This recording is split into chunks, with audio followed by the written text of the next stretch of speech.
ఈ రాష్ట్రంలో 42% బీసీలకు రిజర్వేషన్ ఇవ్వాలని చెప్పి ఈ రాష్ట్ర ప్రభుత్వం తలపిస్తే బీఆర్ఎస్ ఎన్నడూ కూడా దాంట్లో భాగం కాలేదు. ఇవాళ సిగ్గు లేకుండా కరీంనగర్లో మేము 14వ తారీఖు నాడు ఇలా బీసీలకు సంబంధించి మేము బహిరంగ సభ పెడుతున్నామని చెప్పి మాట్లాడుతున్నాం. ఇవాళ బీసీల గురించి ఏ అర్హత ఉందని చెప్పి మీరు బీసీలకు సంబంధించి మీరు మీటింగ్ పెడతారు కేసీఆర్ గారు చెప్పాలి.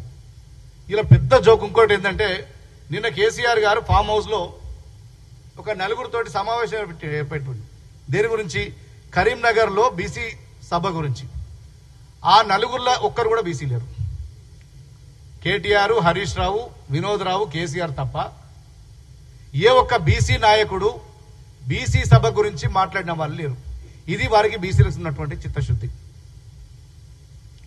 ఇలా మేము మా మొత్తం కాంగ్రెస్ పార్టీ ఎమ్మెల్యేలు, ఎమ్మెల్సీలు, మంత్రులు, ఎంపీలు అంతా కలిసి ఇది రాజకీయాలకు అతీతంగా, పార్టీలకు అతీతంగా మనమందరం బీసీలకు అండగా ఉండాలని చెప్పి జంతర్ మంతర్ దగ్గర ధర్నా చేసినాం. బీఆర్ఎస్ ను కూడా ఆహ్వానించినాం. రాష్ట్రపతిని కలుద్దామని చెప్పినాం. బీఆర్ఎస్ నాయకులను ఆహ్వానించినాం. ఏనాడు కూడా వాళ్ళ బీసీలకు సంబంధించిన దాంట్లో ఏనాడు కూడా పార్టిసిపేట్ చేయాలి.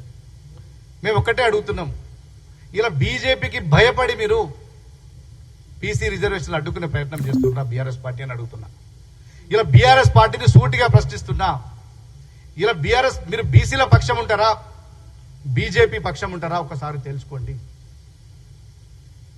ఇంత మంచిగా మేము చేస్తున్నా కూడా ఏనాడు చేయకుండా ఇవాళ మేము రాష్ట్రపతి అపాయింట్మెంట్ కావాలి, కరీంనగర్లో బీసీ మీటింగ్ పెడతాం, ఒక చిత్తశుద్ధి లేకుండా ఇలా బీఆర్ఎస్ నాయకులు ప్రవర్తిస్తున్నారు.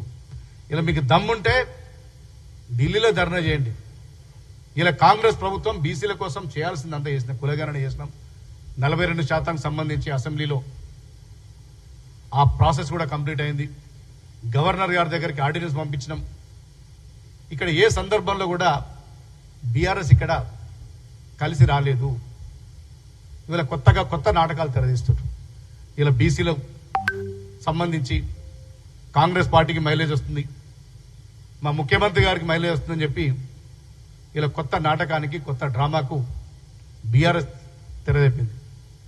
మీరు ప్రతి సందర్భంలో కూడా మీరు అధికారంలో ఉన్ననాడు, మీరు ఉద్యమం నడిపినాడు కూడా ఎప్పుడు కూడా మీరు బీసీలను చేరదీయలేదు.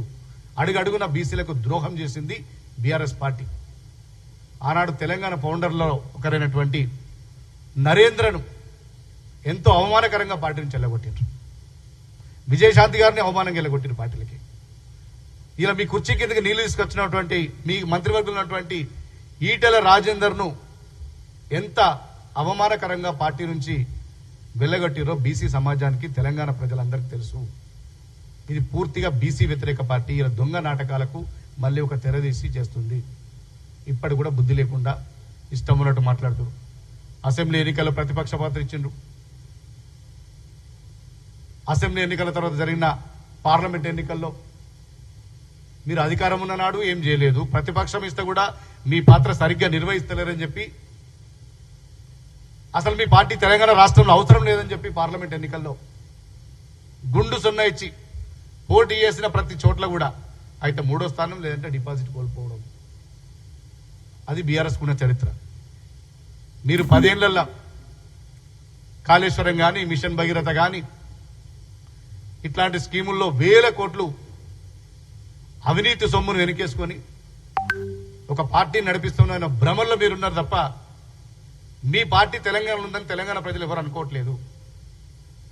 ఇప్పటికైనా కమిట్మెంట్ తోటి రాజకీయాలు చేస్తే ఎవరైనా నమ్ముతారు. మీ చిత్తశుద్ధితో చేయండి. కరీంనగర్లో మీరు సభ పెట్టే ముందు మీరు 10 సంవత్సరాల్లో బీసీలకు ఏం చేసిండ్రు అది చెప్పి చేయండి. లేదు మేము బీసీలకు ఏం చేయలేమని చెప్పి మొత్తం అందరు కూడా ముక్కునాలకు రాసి క్షమాపణ చెప్పి అప్పుడు మీరు సభ పెట్టండి. ఎవరైనా కనీసం మీ పాపం కొంతైనా పోతుంది. ఇలా బీజేపీ నిలదీయరు, రాష్ట్రపతిని అడగరు, ప్రధానమంత్రిని అడగరు.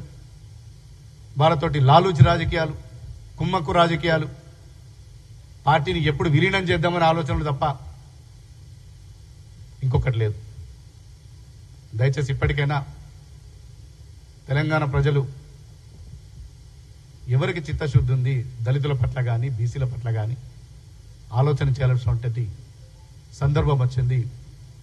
ఇట్లాంటి బీఆర్ఎస్ పార్టీకి ఇట్లాంటి ద్రోహం చేస్తున్న పార్టీలకు కర్రుగాల్చి వాత పెట్టాల్సిన అవసరం ఉందని చెప్తూ నేను సెలవు తీసుకుంటున్నాను. Thank you.